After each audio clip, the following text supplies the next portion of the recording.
He wants to jump 1,000 cars. Sir, you have 1,000 cars.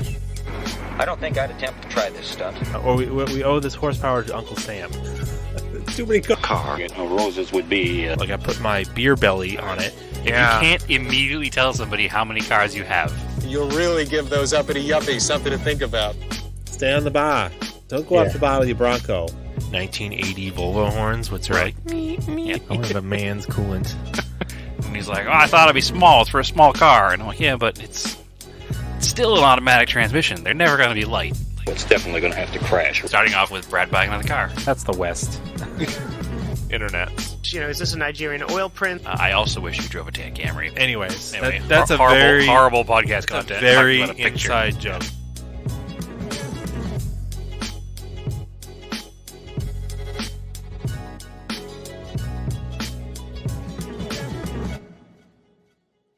Okay. Welcome to Auto Off Topic. How are you, Brad? Andrew, I am great. Welcome to 2024. That's right. Have you ruined all we're of actually- your? Have you ruined all of your New Year's resolutions already? I said I would respect all builds, and I have not. You have not respected all builds? Nope. Okay, so you've already ruined it. Yeah, definitely. Sorry to hear that. I said I wouldn't make any New Year's resolutions, and then I said I would finish the eclipse this month, and then I'd finish an eclipse. Sorry, not an eclipse. My plan is to finish, or at least make one car better each month this year. So I ruined my plan to not make any 12 tries. resolutions by making a resolution. But the plan is finish the eclipse this month. Next month, move on to the 81 Cressida, the beige car. Then make the White Stallion run. And then just kind of like really buckle down and get on those all at the same time, whilst making progress on the Mustang each month as well. So things have to get done this year. I can't sit on things. And I was doing really good at the end of last year, so I'm trying to carry that momentum forward. Had a little bit of downtime with the waiting for parts plus the holidays for the eclipse. So that's almost over. So hopefully can get some progress going pretty quick. But There is an eclipse in the United States this year, so yeah, there's a few of them. All Mitsubishis. When is that? Is it a solar eclipse or a lunar eclipse? No, it is a solar eclipse. A total eclipse, I believe, Of the heart? if you're in the path. And it's going to go across northern New England. I think it's in April. So I'm not in the path. Well, you'd have to look at the map because it's an arc, obviously. So Well, you may if I not can't be. see it, I will hold a piece of cardboard that is the same shape as my eclipse in front of my eyes. And I'll cover my eclipse in Okay. the driveway at the same time. All right, there you go. So, yes. Anyway, excellent. What do you have going on today, Andrew? Have you held fast and true to your typical New England wintertime car projects and done nothing? That is correct. I have started on the Scale Autocast group build. And Excellent. That's as much as I'll say on that. 'Cause Excellent. We talked about it on. I have also started on that. I have a kit already in paint and assembly. So Yeah, I'm doing body prep. But speaking of that, go on YouTube and watch that episode of Scale Autocast. It's on there for us. yes. Yeah, we have not released them as audio only. We released them seem to as work. video only, just because there is a video aspect to it as well. Maybe some feedback if you do watch it. I think it would work as audio too. Maybe we'll also upload them as bonus audio because it's already existing, right? Why not? Yeah, We'll maybe. see. We'll see what happens. Yeah, that's what I've been doing. I'm counting down the days because I think we are at like 24 days to Rolex 24. Sounds about right. That's really what I'm looking for too. Yep. Yeah, no, I am super excited for that. You have been to a few endurance races. I think you've been to that race before. I have never been to an endurance race. So I am stoked. This is my first full-on 24-hour endurance race. I know it's going to be kind of a whirlwind trip because we're literally flying in, watching the race, and flying home. But it's fine. I'm into it. Should be a Yeah, good but time. that's what I did last time. But we're there Friday to Monday. Right. I did it I flew in Saturday for the start and then left a little bit before the end. So a That little was less really of fast. little less of a whirlwind, but still a whirlwind nonetheless. So I'm excited for it. It'll be easier for me because there's no time change. You'll have a bit of a time change. So I don't think that I'll get too screwed up because I'm not going to have much actual. Like I can sleep yeah, whenever because we go into a 24-hour race, right? So it doesn't really matter. Like I'm not going to have to reacclimate at all. yeah. I'll be able to watch more or later into the night because I'll be like, although it's summertime, so I'm only 2 hours off, so it's really not that much. Wintertime. Yeah, I continue to be screwed up by that. It is wintertime. Wintertime. Yeah, you've been to Lime Rock, but that's not an endurance race. I've been to sports car races. It's only 3 hours. Yeah, I've been to sports car races, just never an endurance race. I think an endurance is considered over 6 hours. Yeah, it checks out. So yeah, I've been to sports car racing and I've been to Daytona. Now I'm just combining the two of those with endurance. So because I've seen NASCAR at Daytona a few times. I used to go with my dad, and I've been to a few different sports car races over the years. So I'm curious to see what you think of the track because you haven't been there in a while. Like if it looks different, like the facility. I don't know what I'll remember, honestly. Because I was when I went there, I was impressed at how gigantic the place is. Yeah, it is huge. I don't think it's getting any bigger. Track's the same, so. Yeah, but it just doesn't compute on, or it doesn't get conveyed on TV how giant it is because it is a 2.5 mile oval. And when on you're walking up the stairs, on TV, a 2.5 mile oval presents almost as like a football stadium. Yeah, that's the problem. But you could fit football stadiums inside of them. Oh, 100%, because it's 2.5 miles around. To put it into comparison, when NASCAR does a race inside a football stadium, the track is less than a half a mile. So now make that racetrack 2.5 miles long from less than a half a mile. It's a big difference. Well, yeah, when you talk about the Clash, because that's even smaller than a modern football stadium. Yeah, less than half a mile. So, yeah, it's big. I don't know. I'm actually gonna look and see how many acres it is. So it's a big area. I don't know. Well, wasn't that during the Indy 500 coverage? It was what? 180 acre infield. Wow. Yeah, that's huge. Lake Lloyd, the lake which is inside the infield, is 29 acres. Okay. Just the lake. So, yeah, the 180 acre infield. That's just the infield. The whole complex is 500 acres. So, it's a big place. Yeah, and then my other mission while I'm there is I want to see where my seats are for the Daytona 500. Oh, okay. Because you can walk everywhere during the endurance race. Do you know where a roundabout they're going to be? I do. No, I have them in the app. I know exactly what seats they are. Okay. What turn are they at? And their turn. It would be turn 1 because after the start finish line, right? Well, are they in the tri-oval or are they into turn 1? So if you're in the infield looking at the stands, they're basically in the top left. So that'd be turn 1. Yeah. That's cool. So yeah, I used to go with my father. We had amazing tickets that were behind the flagman. So that was crazy. Pretty crazy to have those tickets. Yeah. Well, I guess my father can correct me and we can have a pedantic correction next week, but I think it's because my grandfather had been buying them since the 50s or 60s, and they kept getting, upgraded every year. So we had really good seats at that place until NASCAR got greedy and they decided they wanted to not sell individual NASCAR day tickets, and they tried to sell us whole week-long Speed Weeks passes for way more than we were willing to spend, so we had to give them up. But sounds like they're selling day tickets again.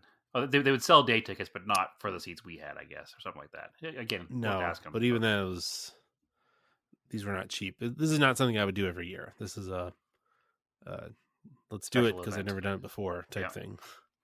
So you're saying it costs more than the Rolex tickets? It cost. I'm going with my wife, my in-laws, and Stephanie's like, "Is there a kids ticket?" I'm like, "There's definitely not a kids ticket. There's not kids tickets to the Super Bowl, Stephanie." I was like, "It's not." Yeah. So I'm like, "He better enjoy it because I bought 5 tickets, and the 5 tickets cost more than the entire trip to the Rolex."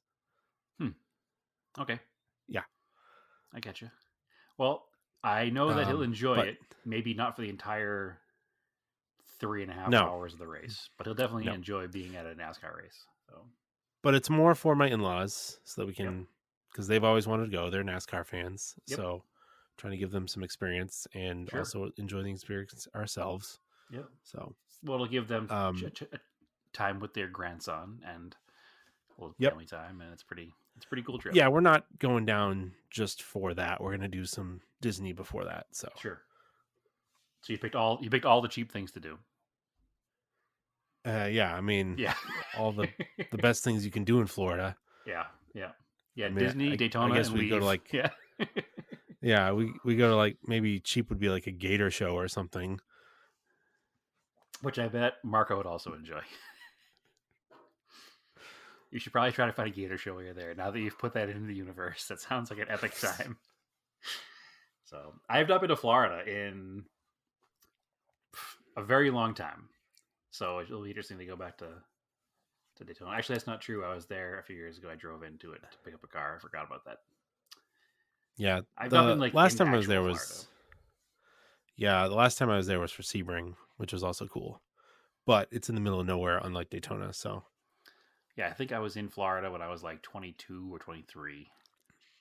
Was the last time I spent any time there, and then I did pick up a car there with a trailer a few years back, but I was only just over the border and out quickly.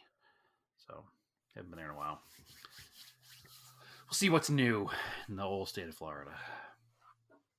Arizona of the East, if you will. Definitely. That's so that's what I'm looking forward to. But have you done any Project Car stuff? You said you did a couple things. So kind of. I haven't done much, but there's progress updates. The cylinder head is ready for pickup with the Eclipse. So I shared some pictures on, I think I only shared them on Discord and maybe on join the Threads. Discord. Yeah, maybe on Threads. I didn't share them on Instagram because they weren't very photogenic, and I like to put nice pictures on Instagram. Looks beautiful. The machine shop went all out and they made it look brand new. It actually legitimately looks brand new. I've never seen one cleaned this well. I don't know what they do, but it looks actually brand new. There's not a mark on it. Nothing stained. Like, it looks like a brand new casting. It's amazing.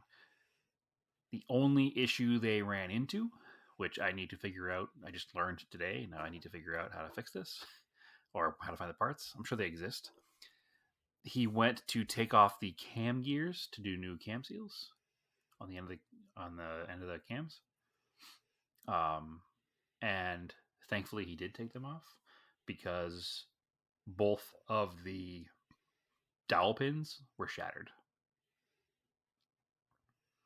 So in the cams that hold on, the dowel pins that hold the cam gears in place.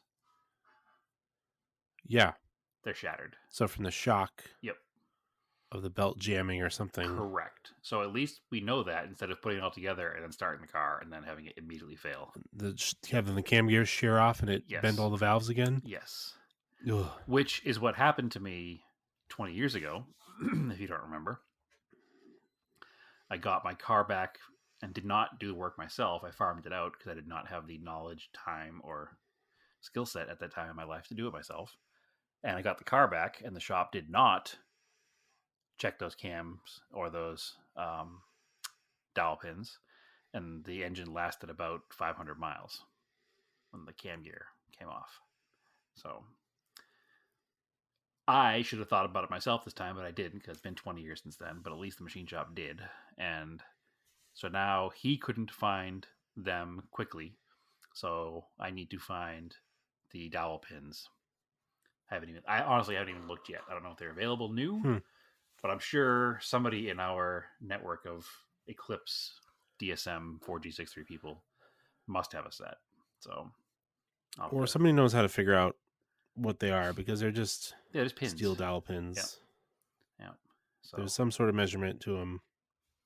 Yeah, he gave me the measurement. I forget what it was. Yeah, I wrote it down. So I'll figure out what they are. So I'll need to get those before I can put the whole car together. I'm still waiting on some parts anyway, so it's not like I can just throw the whole car together. The important thing is I do have all of the gasket sets and the new head bolts, so I can start the assembly. So I can get it all the way to the point where it's time for the timing belt. I'm still waiting for some parts for that. So I can at least have it pretty much ready to go. Hopefully pretty quickly is the plan. I'm hoping I can get the cylinder head back on. Maybe this weekend is pushing it, but hopefully before next week is out. Because I'm going to actually have my parents will be in town for a bit, so I probably won't be doing much work on it while they're here. So, or maybe I'll just force my dad to help me put it together. Yeah. So,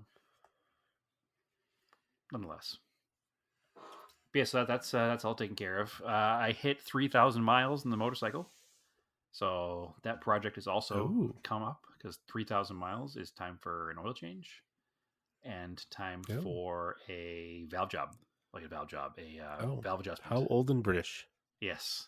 Well, that's part of the reason the bike is so cheap, because it relies on old British technology, and it has 3,000 mile intervals on the valve adjustments.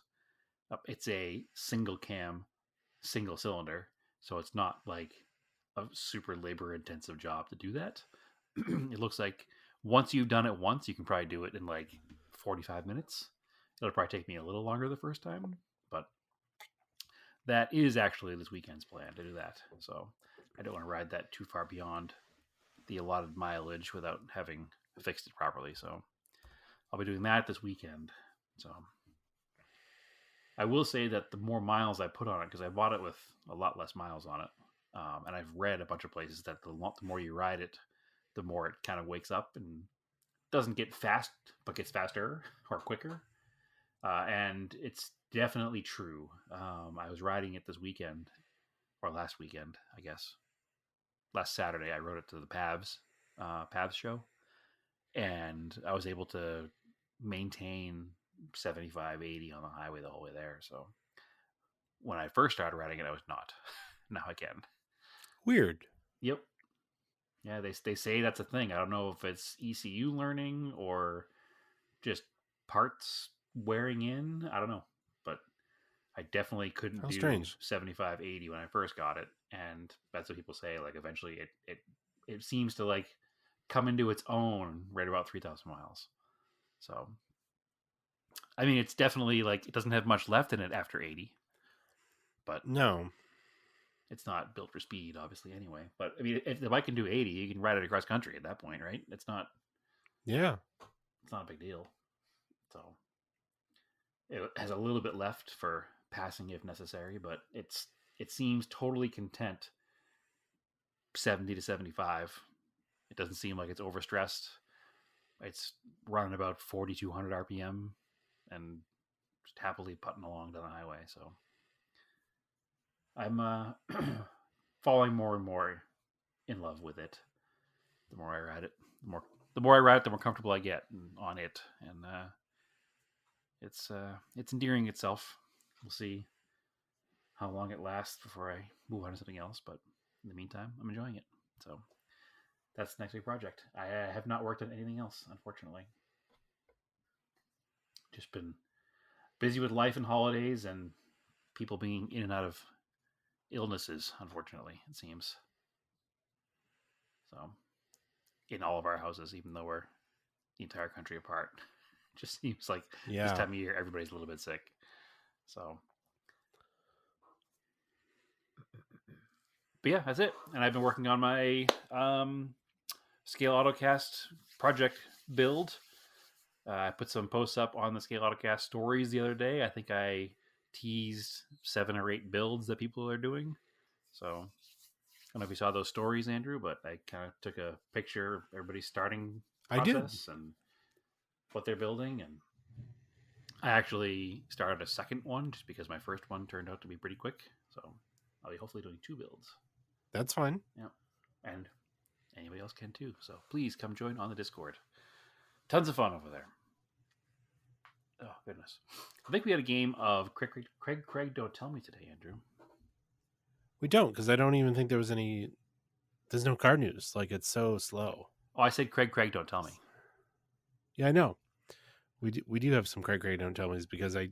off the top of my head, I don't think there's even any card news. I thought you said we don't have a Craig, Don't Tell Me. I was like, yes, we do. No, we do. That's what we planned on. It's been a little while. About a month. So, would you like to start the game, Andrew? Yeah, I was making sure.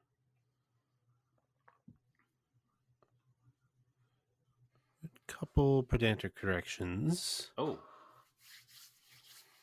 Excellent. Rally Santini corrected me. Rally Pacifico, when I was talking about EA Sports WRC. Okay.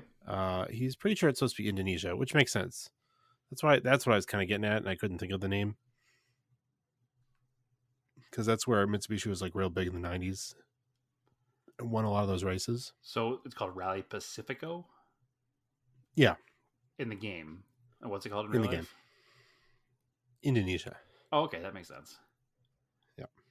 And I think that event still exists. Yeah, I think so. Yeah, it's part of the Asia Pacific Rally Championship, which we did discuss last episode. We did talk about Indonesia still existing, so and it being part of the Asia Pacific Rally Championship. And I'll have to set up another EA Sports rally, WRC rally. So it's just like Dirt 2.0. So if you've got the game, we've got a RaceNet club. It's off topic. Just go to request to join it. And if you don't get approved right away, just DM me a message. I'll go in and approve it. But I'll try to set one of those up to go weekly again. Okay. I kind of did it, and then the holidays hit, and then I didn't do the last 2. I set up 4, and I only did 2 of them. So, and maybe I talked about this. One of our Discord users and the first guest we had on, Jared, got us a couple of us hooked into this EA Sports WRC group that started with Dirt. But they do like championships, and we do it as a team. There's 4 of us. So it was like me, Jared, Rally Santini, this other guy, Sump22, which I don't know his real name. But we finished 3rd in the world of that. It's like the junior WRC they did. Okay. Which is pretty good out of like 3rd in how many? 40 teams. The world? Out of like 40 teams. That's really good. It's like worldwide. Yeah, it's cumulative. So like, the 3 of them are like a lot faster than me. But if somebody crashes, then like the next person on the team with the highest points goes to the team's total. So okay, we were pretty consistent in finishing at least. So that's what put us up high on the board. Oh, that's pretty good. Yeah. You're intimidating me from buying the game and racing with you guys because I'm definitely not 3rd in the world contender. No, if they're all faster than you, you're faster than me. I'm in trouble. I think the game's a little more forgiving than Dirt. Is it? Yeah. I had moments in Dirt where I was, the fastest person on that section of the course, but my problem was always consistency. I was either fast or crashed. There was no I think the game runs better and drives better. Okay. But Well, I still haven't bought it yet. especially, I need to buy it. yeah, especially because we were running WRC 2 cars, I think they are, which are basically NA turbo full drive. No, sorry, NA turbos. NA turbo. They're Yeah. no, yeah, they're turbo all drive cars that are. They don't have the crazy aero that the new WRC cars have. They're kind of like a few generations old. Okay. And I think, again, Rally Santino, probably correct me on it. I think they're close to like the way R5 cars were. Okay. But in the game, they drive so well. Like, you feel like a hero when you're driving them. Like, they drift and like you can do amazing stuff with them. But even if you feel like a hero when you're driving it, everybody in that same league was driving the same car. So to finish third in that series is still pretty impressive. So congratulations to all of you. I did see the talk of that in the Discord, but I wasn't really clear of what was happening. I didn't know it was like a team-based thing, so that's pretty awesome. Yeah, there's another Discord we all had to join. It's like JRC something.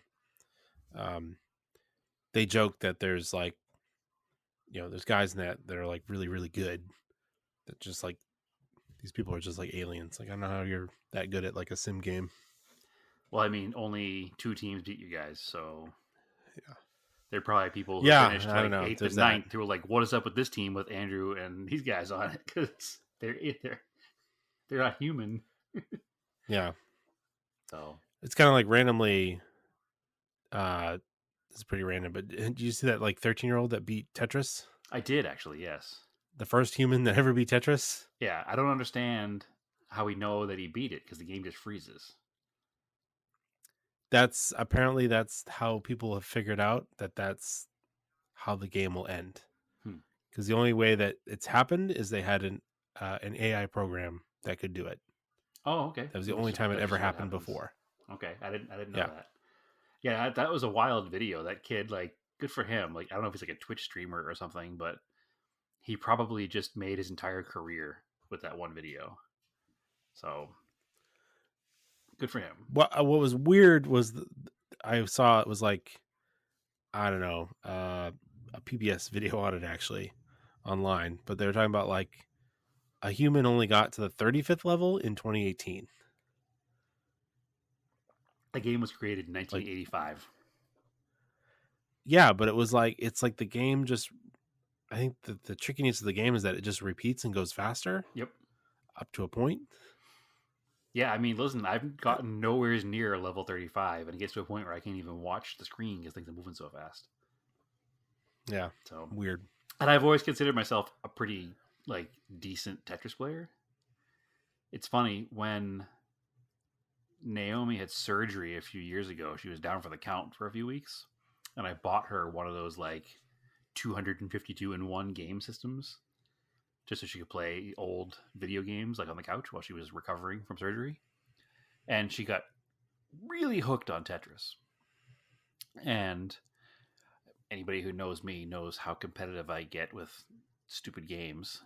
You smashed it and threw it at her foot? No, I did not. No, this is a different surgery anyway. I did not smash it and throw it at her foot, but it became this thing where we were just going back and forth of outdoing each other's high scores, to the point where like we were getting really good at the game and really scoring pretty high. But I know for a fact we didn't get anywhere near maxing the score out at 9999999. So I was impressed with myself, and now, much like those robotic racing drivers that you talk about, I'm not impressed with myself anymore because I've seen somebody else play it who beat it. Yeah. I wonder if other games will start being like that too, because the generation now is more in tune with video games. Like, somebody who's 13 years old was like raised with a cell phone in his hand, playing repetitive games like that. So, yeah. Plus, they have all the knowledge of people before that have like studied the game. Sure. So, sure. Not taking anything away from the kid who did it. Like, it's impressive nonetheless. It's just, I wonder if we'll start seeing more stuff like that. Like, I know like the impressive speed runs of other games from my childhood sometimes, like guys that could beat the entire Mario game in 17 minutes or something. Like those records will start falling, I bet. But it's cool. It's interesting. It's all funny to me that it's all history now. Like the fact that people are talking about this 13-year-old or 14-year-old, whoever old he was, that beat Tetris, a game that's been in existence since 1985. And 1985 is 39 years ago. Like, Yes. that's history. Like, Hmm? when I was born, 39 years prior to you being born was a long time before that. Like, it was it was 1940, like 1942. Like, we were World War II. Like, so it's just a weird thing to think about, I guess. I don't know. No, it was 1917 is to 1980 as 1980 is to now. Sure. I'm just gonna shut this thing down and Yep. go walk away now because my life is over. Yeah, that's crazy. Yeah. That's crazy. Yeah. Anyway, God, 1970. So think about somebody right now when they're born today. Yep. When they get their license, say their cars still exist, and they get their license when they're 16 years old. If they get a 1980 car, Yes. it would be like us buying a 1917 car for our first car. Yes. Oof. Yeah, that's really weird, right? Yeah. Imagine pulling up to high school in your 1917 Detroit Electric. Like, what? Yeah. Oh, boy. All right. I mean, your son is what? 3 almost? He's 3. He's 3. So, Yeah. So if he has one of my cars, which are already 30, yeah, it would be 4 like years you old. growing up driving 1930 something, 1920 something. Ugh, gross. Yeah. Yeah.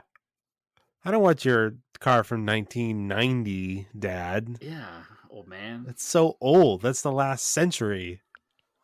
Ugh.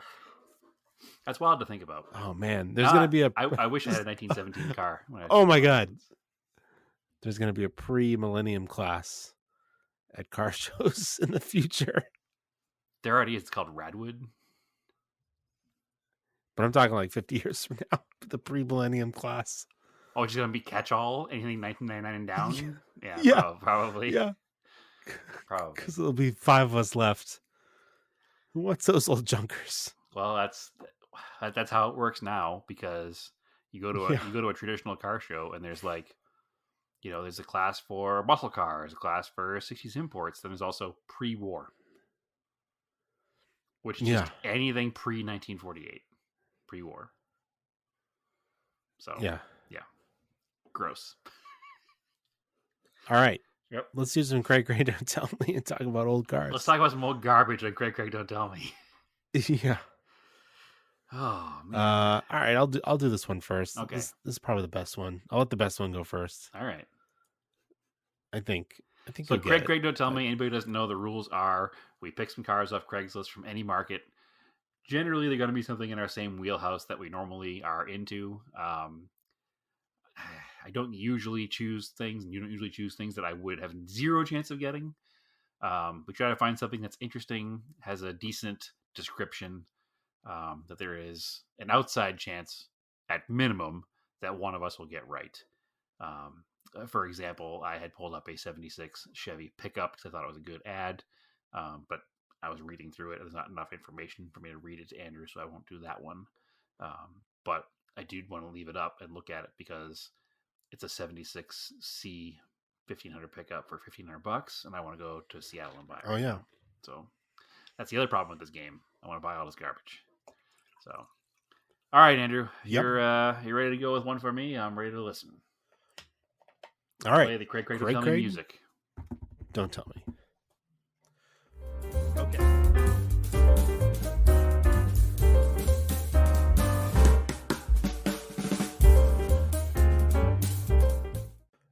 Okay. This is, and I know this is a good Craigslist ad, is that they somehow modified the font Oh, to make it bigger. So they've got some skills here. they know computer code. One of the few American-made vehicles with true luxury, providing a euphoric driving experience in the most elegant color, carmine red. This gorgeous blank comes fully equipped with every option available in those days and more. Especially is important that this particular vehicle is professionally Z-Bart rust-proofed when new. Oh, I think that's 80s. Also, the vehicle is only approximately 5,700 miles, which may change due to local driving enjoyment. 5,700? Yep. Okay. Let's see. Blah blah blah. Runs well. Looks beautiful cosmetically. Here you go. Has a power Astro roof with brand new OEM weather strip. Okay. Power windows. 6-way 50/50 dual power genuine soft leather pillowed seats. Okay. Only found in blank models. Mm-hmm. Original 8-track stereo power antenna. New front windshield. Tilt telescope wheel. New simulated wood grain insert. Mm-hmm. Outdoor side view mirror thermometer, power door locks, power trunk release, automatic pull down, fiber optic light indicators, front and rear, Mm-hmm. 425 cubic inch V8 engine, automatic headlights, courtesy lights. You can stop now. It's okay. Okay, you got it? It's Cadillac Eldorado. Yeah. Probably Any idea what- 1977 Specific model, maybe? Eldorado. It is Eldorado. Is a model beyond Eldorado? It's a 78 Eldorado Barrett's. Barrett's. It's all right. The Brits I probably wouldn't have gotten to at the trim level. It's Carmine Red was so GM. Was a Carmine Red. Yep. I only know Yep. 2 OEMs at Carmine Red. It's GM and I think Porsche has one, but you said American. And then when you said Astro top, it sold it. And then you gave me the engine displacement, which was probably too much information. And then the pillow top seats. Yeah, well, and then, But I was still back and forth until I heard about the turn signal indicators. I was going to. I was still thinking like Oldsmobile or Buick or Pontiac, but the turn signal indicators were like, nope, it's Cadillac. So this is, I've talked about the car that my grandfather has, which is the 75 Eldorado. So his is white with the white vinyl, no sunroof, red leather interior. This car is opposite. It's red body, white vinyl roof, and white leather interior. Red leather interior. Oh, okay. It's quite stunning, actually. And it's had I didn't get to it. It's had the bumper filler panels replaced. Much like your guys' with car. the ABS ones. Yeah. Which the ones that I bought, I need to replace them in that car. But any guesses? We're talking about offline. People asking ridiculous prices. Okay. So this car's got 5760 miles, it says. Like less than 10,000 miles? Yes. He's going to want like $45,000 for it. More. Huh. Okay. $65,000. Yeah, very close. 59.9. Yeah, he's too much. That's way too much. Times 3. That car is going to be worth a little more than a regular one because it has that low mileage. If it's truly that clean and that is documented, it does look pretty clean. I'd say it's like 17 to 22 grand probably. I was gonna say like high. It's like 25.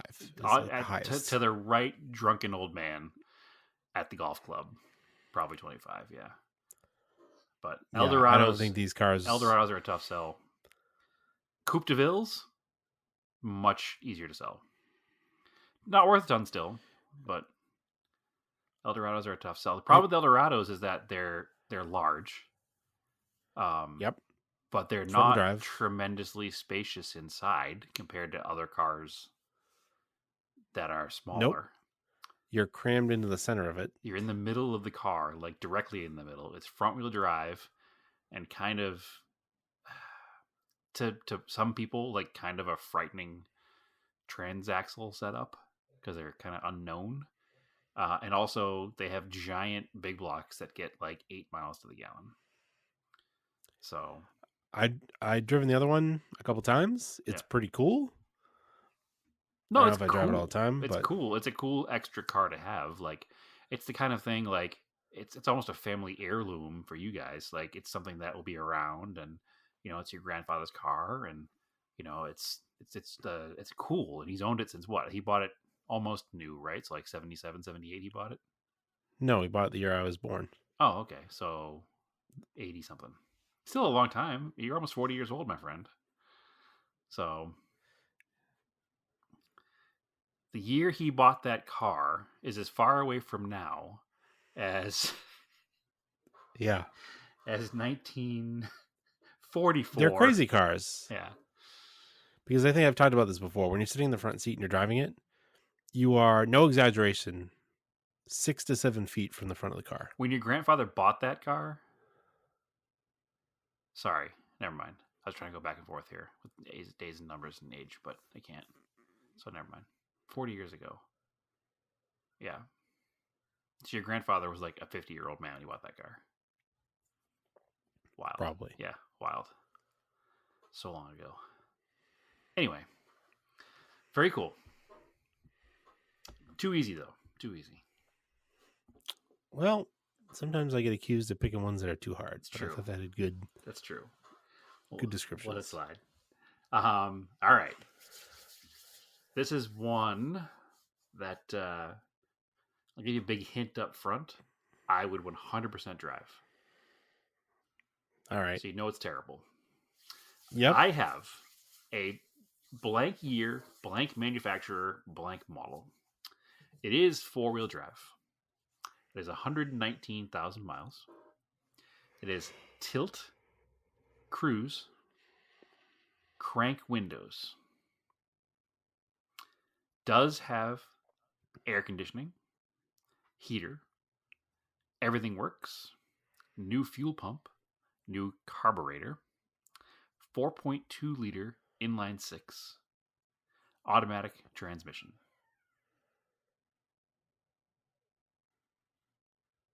That's it. So 4-wheel drive, 4.2 liter straight 6 with cruise control, air conditioning, crank windows. heater, but crank windows. Oh boy. Well, Jeep's had a 4-liter, so it's not a Jeep.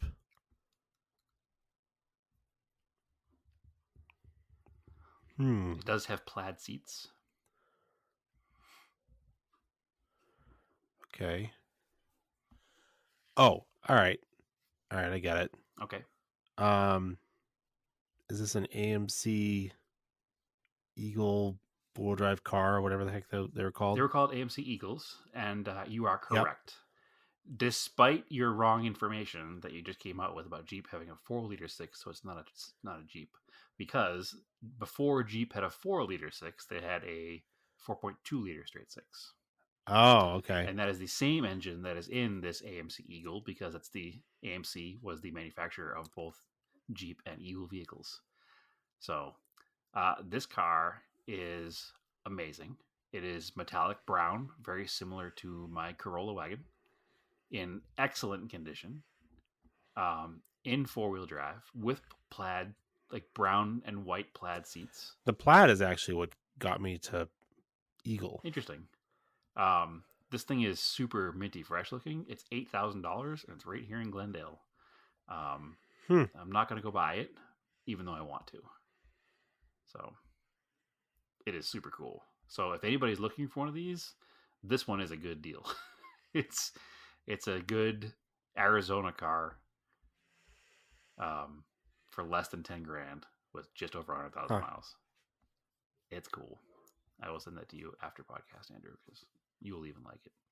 They are terrible cars. They've become kind of a cult classic, and people do like them a lot just because of how ridiculous they are. I was thinking of the one that was at Radwood in Greenwich. Was that a Sun Chaser? So yes, that was a Sun Chaser convertible that was based on the AMC coupe, which wasn't called an AMC Eagle. Did that have plaid seats? It did. Yep.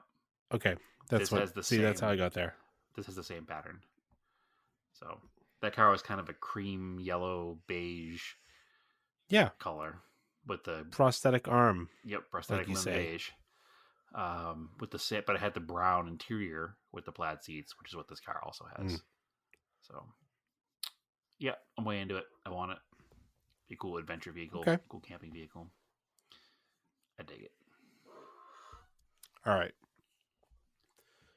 Okay. Blank, blank, blank. Bought out of California years ago. Not driven in winter.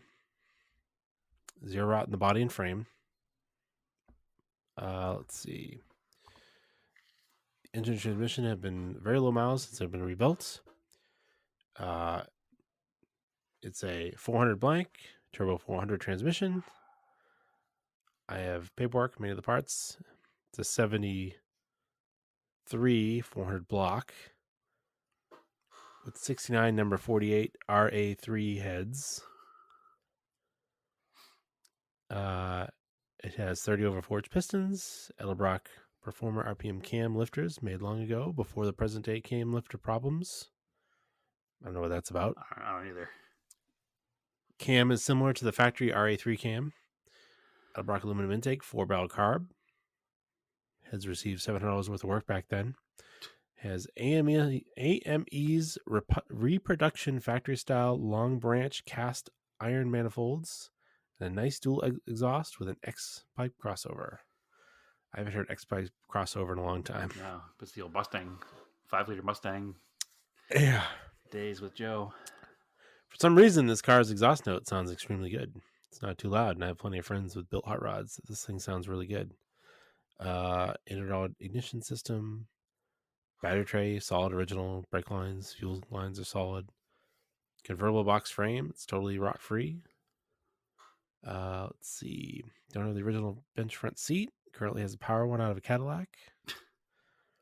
That must look terrible. I didn't get the PHS report. Oh. It's a giveaway. If the 400 wasn't, that just did it. This is a 70 Pontiac Le Mans convertible. So close. 69 So close. Pontiac Firebird convertible. Yeah, nope.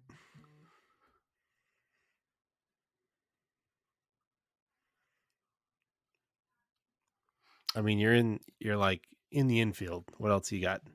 Well, convertibles. Grand Prix came convertible. Nope. Not a Le Mans. Well, I mean, is it a GTO? No, it can't be GTO Nope. because the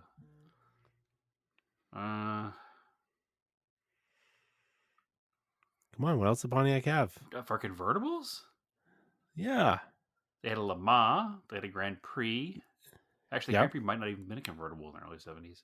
They had a Firebird. They had a GTO. And A Bonneville.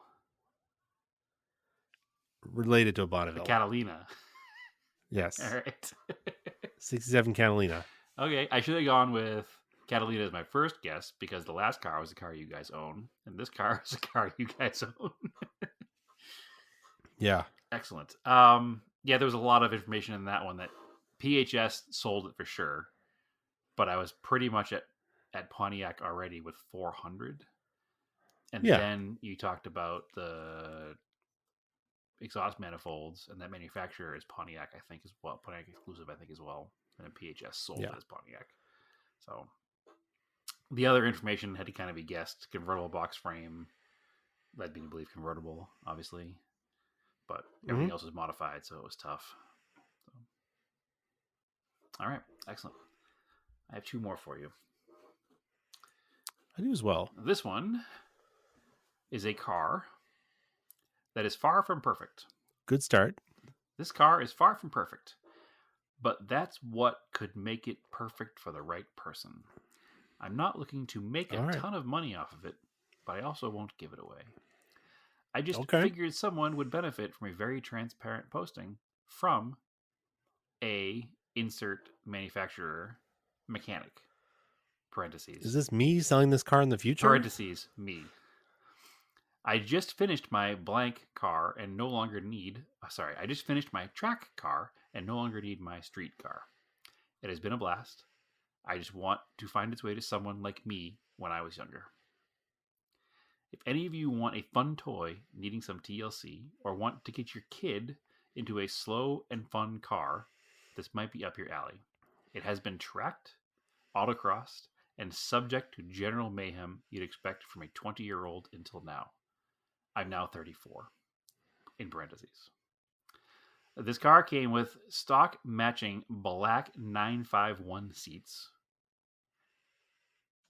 Or I can sell it with a pair of worn Sparco revs.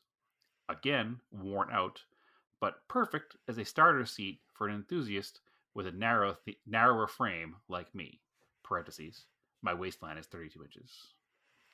I'm not 100% sure on which wheels I will include. Likely 16-inch factory wheels, but money always talks. Good. Compression, lowest is 150, highest is 175. New timing belt, water pump, balance shaft. Lindsay AC delete. Factory manual steering swapped. Cross-drilled crank. Oil pan baffle, modified pickup tube, cylinder head decked, Sachs sport clutch and pressure plate. Fresh speed and reference sensors, refurbished AFM. Dash clock works. Lindsay plug wires, recently installed with new plugs, new distributor cap rotor, eye-back springs in the front, new sway bars front and rear, new rotors, EBC yellow stuff, slotted rotors, stainless brake lines, Boston acoustic speakers. The meh deviation on compression is mild, but it runs well. Smoke on cold start, blah, blah, blah. What's some important stuff here? It's getting a little wordy. The bad. Rear damage due to a guardrail. To a nerd like my dad, it's horrific. To a track rat or younger kid like myself, it's not much. It leaks water from the battery tray and sunroof. Steering column bearings need replaced. Headlight covers mismatched. Sunroof area is plasti-dipped in an attempt to stop the leaking sunroof. Instrument cluster no longer tracks mileage. Also, intermittently, it does not work. The wiring harness is completely worn out and could use replacing. All right. This is my favorite car in the whole wide world. A 944. It's a 944, yes. It is an absolute destroyed 944. 1985 and a half. That has been owned by somebody. Sounds like it was their first car, and they've had it for about 15 years. And it looks like a car that was somebody's first car, and they had it for about 15 years. It has a pretty dinged up quarter panel rear bumper, rear filler panel bullet taillights. It has completely tattered Sparco rev seats, completely tattered Sparco steering wheel, plus all the other negatives that I said, and I even skipped over a bunch. And he wants $7,500. Yes. I originally I was like, this is either going to be a Miata, and then he started describing some other stuff. I'm like, nope, 944. Yeah, we get stuff like Lindsay parts. You're like, that's got to be a German car. And a Sachs sport clutch now is definitely a German car. Yep. And then I think the big tell is the balance shaft. Yeah, because that's either going to be a Mitsubishi or, I mean, other cars have balance shafts too, but you don't hear about them unless you're talking about a Mitsubishi or a 944. So, yeah, there was some other stuff in here too that was like, guy, you're not helping yourself here at all. I do like the fact that he plasti-dipped the sunroof housing to stop it from leaking. It's not how that works. Hey. Can't fault a guy for trying. Yep. Trying to sell it for $7,500. Oh my god. Yeah. The car is at least 3 different colors as well. It's rough. if this car is worth $7,500, then my 944 is worth $25,000. Yeah, 75,000? yeah, exactly. Which it's not. So, All right. Here we go. 2.8 manual. Silky smooth 6-cylinder, super low mileage, silver exterior.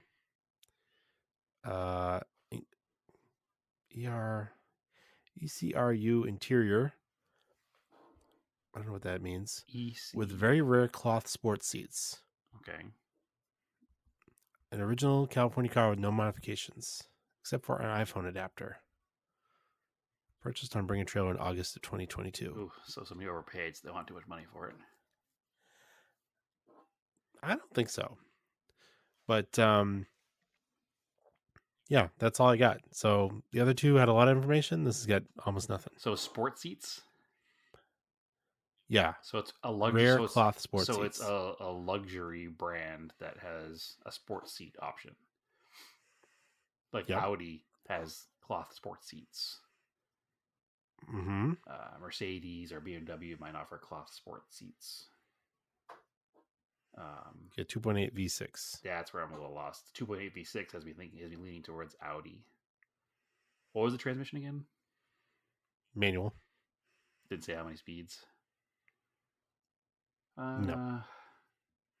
Manual transmission, cloth sports seats, 2.8 V6. Yep. I don't know what ECRU means. That's probably a dead giveaway because it's probably a specific vehicle. I'm gonna first guess Audi A4, like a B5. Bing, bing, bing. You got it. Did I really? 2001 A4. All right. 2.8 manual. All right, that's cool. Silver. So yours was a 1.8T? Yes. With the sport seats, right? Correct. I had cloth sports seats. Mine was a 1.8T Sport. So it had factory springs were 1 inch lower. It had cloth sport seats. And the coolest thing that I thought, like other than that those are the coolest things, but it also, so the factory performance one, the S4 had wooden interior trim, but the sport package A4 had brushed aluminum, and it looked way sportier than the S4.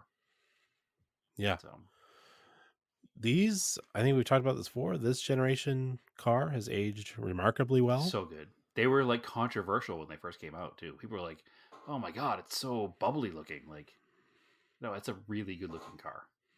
They're a little complicated in the suspension design. They're multi-link front and rear. I think it's like 4 control arms per corner. But once you've gotten past that, and once you've done like the main services like timing belts and whatnot, they're pretty solid cars. They're pretty easy to work on in comparison to their S4 brethren. Like you get a 1.8T, it's a simple car, everything's accessible. I would not stray away from buying another one. If I found another like late model like mine was, 2001 and a half, 1.8T sport package 5-speed car, I'd definitely buy that car. That was a fun car. Well, in silver, it's like, this just makes me think of the touring car with the big 3 Audi rings, red Audi rings inside of it. 4 Audi rings. 3 Audi rings is the Walmart knockoff. Yeah. It's Audi. Yeah. It's Audi guts. Yeah. No, I genuinely liked that car. It was a very good car, and the only reason I got rid of it was because I was into it really inexpensively, and I was able to trade it towards the Evo at the time. So, whatever ECRU is, it's like a light gray with wood, like the walnut. Oh, it's the color. Maybe ECRU. It's not black. A crew. Yeah, yours was black. No, mine was right gray. or dark gray. Yeah, it was gray. This is like a lighter gray. This is not that dark gray, because I feel like it was the same as like your Golf. Google says that ECRU is a color. Yeah, my Golf was gray interior. Oh my. Yeah, but wait, which car are we talking about? Your Mark IV Golf. That was the same gray as my Audi. Yeah, which is really like a dark gray, almost black, like German gray. Yes, it's dark. It's dark gray for sure. Both my Mark IV GTI and my Audi A4 were the same color combo. They were both that reflex silver with the grayish black cloth interior. So both 1.8 turbo cars, both good cars actually. Yeah. So ECRU is unbleached linen is the color description. Yeah, that's kind of what this looks like. It's I don't know that I've ever kinda bland. heard it used as like a descriptor for a car interior, but sure. Actually, my Mark 6 Jetta wagon was a similar color but vinyl. And that, because it was maybe vinyl, the it way looked good. this guy took pictures at sunset, so maybe that's why it looks kind of gray, but it's probably more beige. Yeah. I can't even picture a cloth interior in that wasn't gray in that generation Audi, so I'll send it to you afterwards. You know what's $9,000 for it? which seems crazy, but I guess in the grand scheme of things, maybe not. Also doesn't seem that bad. Yeah. It's like high, but not. Like, it's funny because I'm going to reference an offline conversation that we had recently. To you, that doesn't seem bad for that car, but you thought the Galant VR4 for $9,000 seemed like a lot. Yeah, because it's like a molested car. It didn't seem like it was, though. I don't know. It's just weird. I also wouldn't want the V6 for $9,000. I'd rather have a 1.8T. Yeah, the V6 is not a special motor. It's not a VR6. This is a regular V6. It's not bad, but it's not. It doesn't have a turbo. It's You can't not just special. make it Yeah, fast. it's not special. So, I would search for a 1.8T car. And that's like a really good deal on a 2.8 car, but I would definitely search for a... Not that I need another wagon, but a 1.8T wagon in those cars is really cool too. Yep, Hibiscus Red 1.8T wagon would be the best. Actually, Hibiscus Red sedan would be good too. Yeah, I think I'd like to also have another one of those cars in a color, because mine was silver like they all are. But yeah, if you remember, I bought that car. It was only a year old when I got it. Yeah, that super rare yellow they had too. That's like the one that sits near our parents' house. Yeah, there's a really nice, I think it was called Cactus Green they had. It was a nice green color. They had that weird yellow, like highlighter yellow. Hibiscus Red was deep burgundy. That was amazing. There was some really good colors in those cars. Just most of them were silver, which is why the reason I bought mine was because it was dirt cheap. I think I paid $11,000 for it. And it was a 1-year-old Audi. Like, it was like a $30,000 car. It was hit on the passenger side rear door. It needed a door. So I think I bought it for like $11,000 and immediately drove it to, if you remember, it's gone now, but Junior's Auto Body. Actually, you do remember that because they did your Honda, I think. Yep. And they hung a door on it and painted it, and I was into that car so cheap. But that's the reason I got rid of it too, because I think I got $22,000 or $23,000 on my trade-in. So, yeah, crazy. It's still kind of a once-in-a-lifetime deal I got in that car. So that was a good car, though. That was the car that kind of brought me into driving normal cars for a little bit, because it kind of brought me into like a modern era car. So, all right, one more. Available now, blank, blank, blank. Turbocharged, manual, 4-wheel drive, 48,000 miles. We are offering this stunning blank, blank, blank to a new owner. This blank is fitted with the turbocharged 4-cylinder engine, selectable 4-wheel drive, and 5-speed manual transmission. New tires have been fitted. If you're after a turnkey, unique, and efficient vehicle that can survive all road conditions, look no further. It's a little information a little later on. It's going to be a little bit of a possibly too much information, but I'll give it to you anyway. 5-speed manual transmission, selectable 4-wheel drive, 660cc turbo. Oh, okay, yeah, because that was really throwing me off. I didn't know what you could get with a manual turbo that had a selectable four drive Mm-hmm. that was built in the United States Mm-hmm. or for the U.S. market. So it's K car. It is. It's got to be some sort of. Was there a Turbo K truck?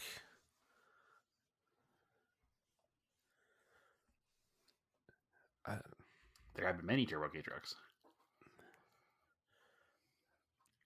Is it like a Subaru Sambar? Whatever the heck it was. It is not. Okay. Honda Acti? Think more auto off topic. Oh. See, I wasn't going for the obvious one. So it's some sort of Mitsubishi minicab thing. Think more auto off topic.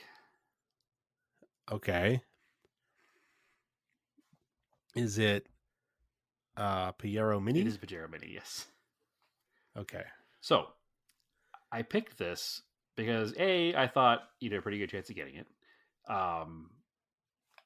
But also to have a conversation regarding the price on these vehicles. Okay, so 48,000 real quick, miles. it's sometimes hold on. Sometimes it's like I don't want to go right for the Mitsubishi because I feel like it's a trap. Right. Because we could, you or I could either go for something that's that obvious Yes. or not. Correct. To just throw each other off. No, I got you. But all right, go ahead with the price. I almost didn't pick it because it's too simple, but I wanted to have a conversation about the price on these vehicles and what you think is a fair market value for a 47,000 mile Pajero Mini. Now, keep in mind there's a Pajero Mini and a Pajero Junior, and the Mini is a 660cc turbo, and the Junior is the 11 or 1200cc non-turbo. Where do you think a fair market for one of these is? A Mini? This is the 660cc four-cylinder turbo. 10 grand max. Okay. To me. Okay. So we're in the right range. They want 98.50. Yeah, I mean, but we may have talked about it on the show before. You know, a Mini can't go on the highway. I mean, it can. Junior It's just can. It'll be like my motorcycle, where it's like topped out at 70. So I don't know. I'd rather have the Junior. They're super cute. I do like them a lot. But the problem is I don't 10 grand like them. But the problem is, Andrew, is that I don't 10 grand like anything. No. Like, I just want to buy $800 cars forever, but they don't exist anymore. So, it has a sad. All right, that's all I have for cars for you, Andrew. All right, I got one more. We're doing a time. All right, we'll squeeze in one more here, then we'll finish up. You can tell we're kind of stalling for content here until we get into the better seasons. Yeah, well, I'll have content next week, so we're good. All right. Plus, you will have blank. You need 5-speed. Okay. All right. Listen, blank 5-speed. I'm gonna Go. go. Yep, 5-speed. California car with new factory leather seats, AC, power windows, sunroof, power locks, blank 6-cylinder. Oof. Car's always garage in amazing condition, drives as good as it looks. Recently installed Bilstein shocks, new disc brakes, new Michelin tires, finished in Alpine white, blue leather interior. Mm-hmm. Comes an extra set of original Alpina wheels. Mm-hmm.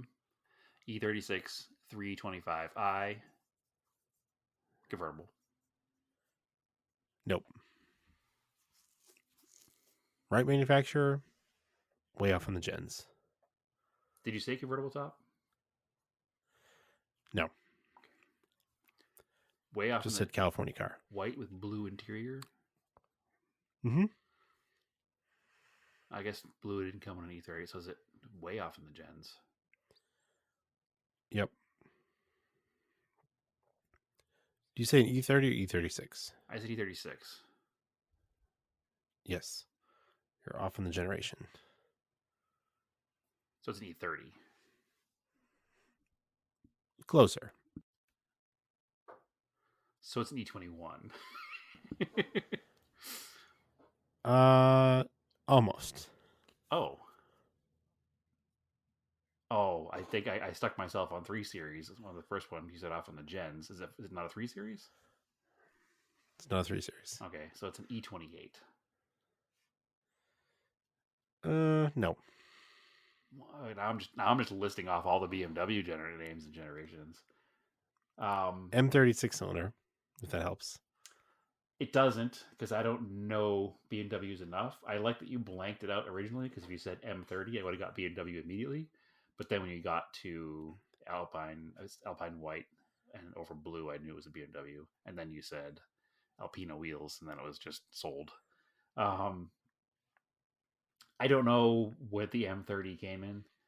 I think it came in an E30, but you said it's not an E30 and it's not an E28. So it's not an E36, and you said E36 was way off. So that's really throwing me for a loop. I guess there's I don't know the generation, the numbers of these. The 6 Series coupes, it could be that. Nope. It could be a 7 Series big body sedan. I mean, it could be anything like that. They're pretty. The description doesn't give me enough beyond that. I'm just going to start guessing BMWs. Okay. So I get the right car. It's a BMW, and it's got to be of the 80s era with the white over blue. I just don't know which one, because they all could be head that way. All right. I'll give it to here. 81 BMW 528i. So it's an E28. E12. Oh, just before the E28. Mm-hmm. It's white over blue? White over blue. It's very pretty. That's a good car. It's I'll send this one to you too. It's spectacular looking. I'll send it to you. I'll buy it.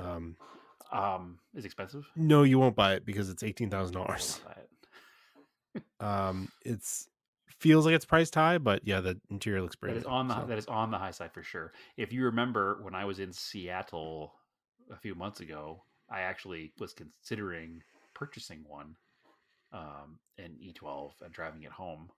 That was blue interior with a blue exterior, and it was a pretty clean car, and it was like $3,800. Like, this car looks really nice. There's a picture of it on the Alpina wheels. Yep, it's got that big chin spoiler. The bumpers are kind of big, but they're not like super big. All right. Yeah, but unfortunately, I'm not going to get any more close on other than 80s BMW. Yeah. But excellent. That was a good run of Greg Craig's. So I think that with that, we're going to end the episode. I want to wish you good luck in your upcoming Nor'easter. Yes. Okay. We got it in there at the end. Yep. A little weather talk at the end. So, all right. Andrew, close it up. Yeah, where can they find you, Brad? Oh, they can find me on Instagram at TSISS350 and at Scale Autocast, and also the same names on Threads. Yes, Odd Off Topic Podcast on Facebook, Odd Off Topic on Instagram, Threads, and I am Race and Anger on Instagram and Threads as well. And also, yeah, Scale Autocast. We're doing the build there. So if you're doing one, either tag us in photos you've got on Instagram or wherever, or send them to us and we'll share them if you want. Yeah, it's open to anyone, and there's no prize, and we're just doing it for fun. And we'll probably try to keep it going over the year. Yeah, we'll do another one afterwards for sure. Mm-hmm. Excellent. Because I am really enjoying getting back into building them so far. Good. This is why I wanted to do it. All right, cool. Keep your cars analog and aim for the roses.